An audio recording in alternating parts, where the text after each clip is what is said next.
settlement will bring some closure. I apologize to anyone who's been offended, who has been abused in the Catholic Church. It should not have happened and should not ever happen again. But victims say the agreement leaves them with mixed emotions. They say they're satisfied with the dollar amount, but say they're disappointed that the cases will never go to trial and bring more light on the scandal itself. Well, the state of Louisiana has become the first state to outlaw partial birth abortions. Governor Kathleen Blanco signed that new legislation into law late last week. The only exception would be in cases where the mother's life is in danger. President Bush signed a similar federal law back in 2003. It was upheld by the Supreme Court earlier this year. I'm Sally Kidd in Washington. Tonight, we follow the money in the race for the White House, find out who has the most, who's in trouble, and who's calling it quits. And the next time you head out to one of your favorite restaurants, you might notice a couple changes. Find out how much IHOP is paying to buy nearly 2,000 Applebee's stores. And teen girls are known for their gift of gab. But could hashing out their problems with some girl talk actually be a bad thing? We'll hear why some doctors say yes. Super Doppler 12 radar right now is showing you two active severe thunderstorms, one in north central Wilkes County. That one along Long Bottom Road. Flash flood warning also in effect for that area. Also be on the lookout for large hail and damaging winds. Another severe thunderstorm in Carroll County, east of Hillsville, moving to the east, also has large hail with it.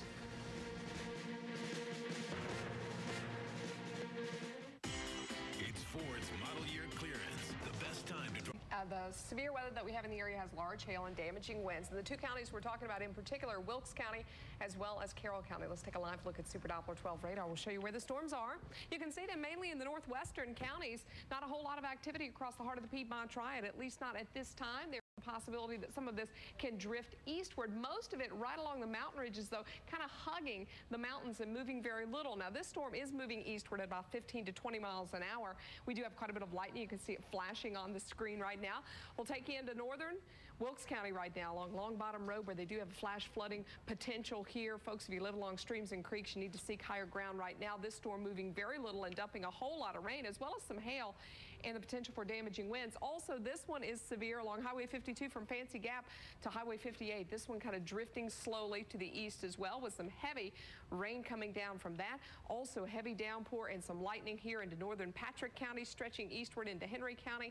And a thunderstorm here that's not quite reached severe limits, but it is still a very strong storm, potentially with some small hail and some very gusty winds on the order of about 40 miles an hour. Dodgetown to Prestonville, moving eastward. So if you're in the western part of Rockingham County, you probably hear a whole lot of rumbling off to the west, and this is traveling to the east, so you may get in on some of that with the heavy rain.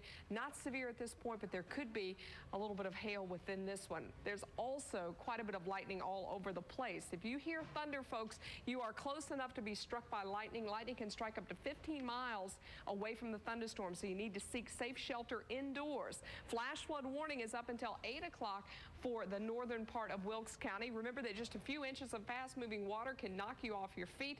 2 feet of water will float most cars and wash them away. Severe thunderstorm watches for the Virginia counties up until 9 o'clock tonight. There is that threat for severe weather. We've already had some hail reported in Carroll County and Hillsville, penny-sized hail with some trees down up in Bassett County. If there's a severe thunderstorm warning, remember that damaging winds of 58 miles an hour or higher, as well as large hail, are possible. Watch the radar from earlier today, and you're going to see the showers and thunderstorms developing right along a trough low pressure that is just to the south and east of our front.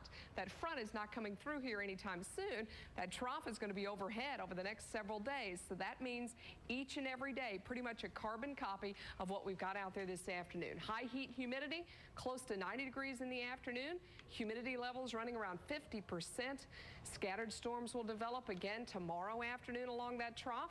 Into Wednesday, also looking for scattered showers and thunderstorms to develop too, and for it to stay hot and humid. Here's the forecast. Up to 89 for the Piedmont Triad. Noontime temperatures will be in the mid-80s. We may carry a shower overnight. Slight chance we'll see something lingering. 88 in the northern Piedmont tomorrow afternoon. For the foothills, also looking at a hot day with temperatures near 90. Scattered storms mainly late in the day. Mountain communities up to 83. 50% chance of showers and storms. Morning temperatures muggy and warm. Mid-60s to the west and near 70 across part of the Triad. Here's your 5-day forecast. It definitely looks like